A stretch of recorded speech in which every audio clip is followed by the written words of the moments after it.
everybody, I'm Jen Duggar. I'm the director of the Disability Resource Center here at Portland State University. Thanks so much for watching. There are 3 other videos that I'd love for you to watch when you have a second.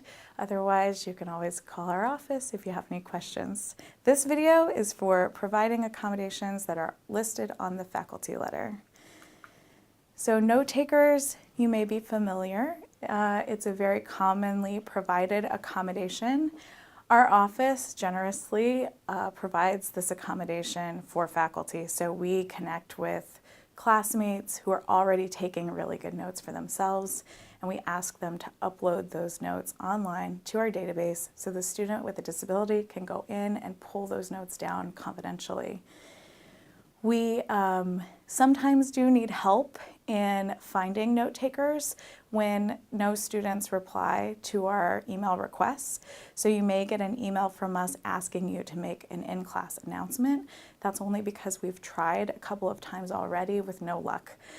When you get that, it would be great if you could urgently make that happen, make that announcement in class.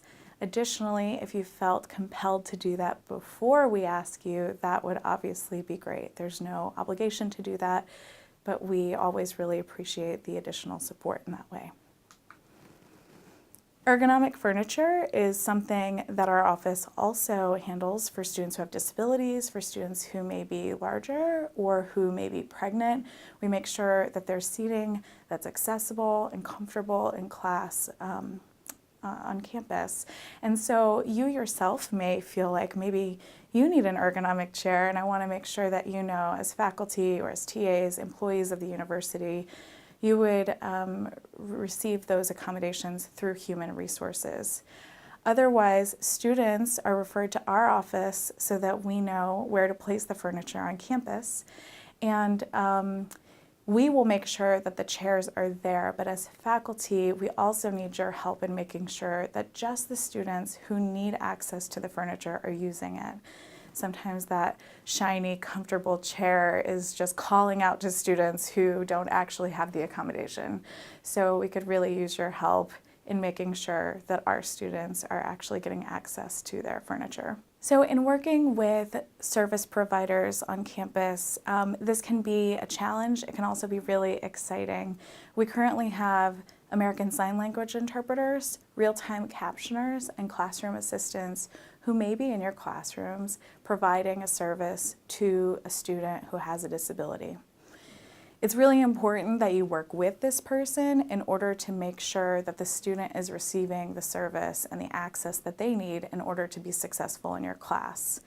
Working with them can look like making sure that they have the appropriate seating that they need or standing room that they need by the board or close to where it is that you're speaking without being in your space. It's also important that you speak clearly and at your normal rate, but sometimes it is important to slow down so that they can clearly and effectively interpret or translate what you're saying for the student. And then if you do need to speak directly with them, it's important to speak directly with them only about the service that they're providing or about those logistics. If you're speaking to, or about the student rather, you want to speak directly to the student. So make sure that you're not speaking to the interpreter instead of to the student about what the student needs. Testing accommodations.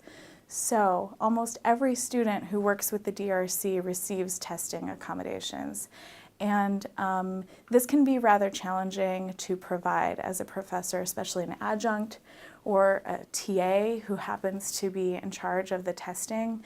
We understand, and also we are at a lack of space right now, and so we need your help in making this work for our students. We have 3 different ways this can work out.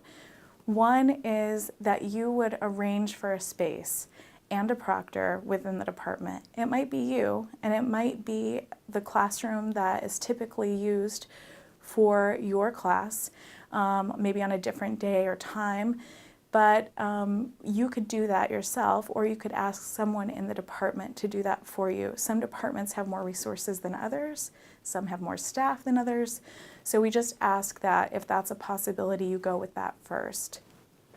We do have so many students who are using DRC accommodations. And of course, midterms and finals all happen at the same time. So unfortunately, not all of our students can test at the SHAC testing center.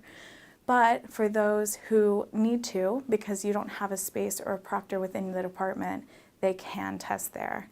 So if that ends up being what you decide is the most appropriate solution, you can send the student to the SHAC testing center.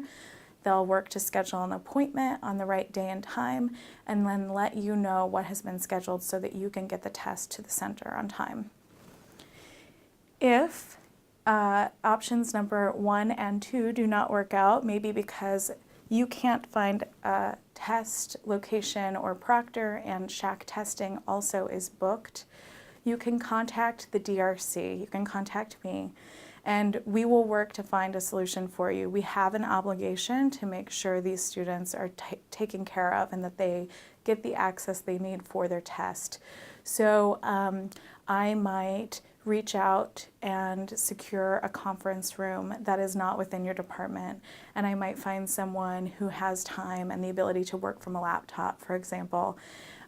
So we will together find a solution that works, and the student will receive their accommodations. All right, so service animals in the classroom can be a bit tricky. Pets are not allowed in classes on campus, nor are emotional support animals or therapy animals or companion animals. Those are all three pretty much the same kind of animal. None of those are allowed on campus. Service animals are.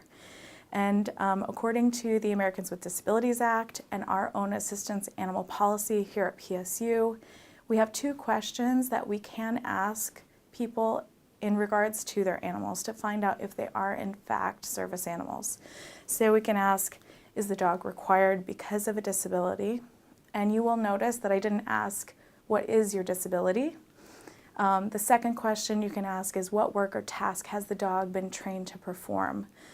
So those are 2 questions we can ask. I am always very hesitant about asking the second question because I think that you will get maybe more information than you need with that question. A lot of students are using service animals because of invisible disabilities, anxiety disorders, PTSD, for example, and the information that they're going to give you when you ask what work or task has the dog been trained to perform may be very personal, and they may be answering that question all over campus and all around town. So I think that if you don't have to ask that question, you may not want to. Also be aware that service animals are not necessarily going to have documentation or certification with them that, that says that this is a service animal. That's not necessary anymore by the Americans with Disabilities Act or our policy. Service animals also may not be wearing any identifying vest, and they may not be on a leather harness like you may imagine. They might be just on a regular leash. And so if you can imagine the least service animal looking dog, maybe like a Chihuahua, that doesn't have any identifying information on a leash with a person who doesn't appear to have a disability, you just still want to pause and note that this may still be a service animal. So remember to at least ask the one question, is this dog required because of a disability? And if the person says yes, you may wish just to let the student and the animal stay in class. There are pieces of the assistance animal policy that talk about animal behavior and expectations as it relates to that. So if the dog is growling at a student or biting a student or chewing the carpet in a classroom or anything like that, that it would be in violation of the assistance animal policy. So if you have any other questions about that, do look up the policy or give our office a call. Okay, and then in terms of additional accommodations, please make sure to check your PDX email account. A lot of confidential information goes to that email account from our office as well as from others, and we in the DRC cannot send you information to your personal email. Also, please be aware that some of the accommodations do take us more time than others, so we may need more time from you in advance of the term beginning to ensure the student will have what they need. For example, students who are deaf or hard of hearing who need videos to be captioned, we need advance notice of what you'll be showing and when you'll be showing it so we can make sure to make that accessible.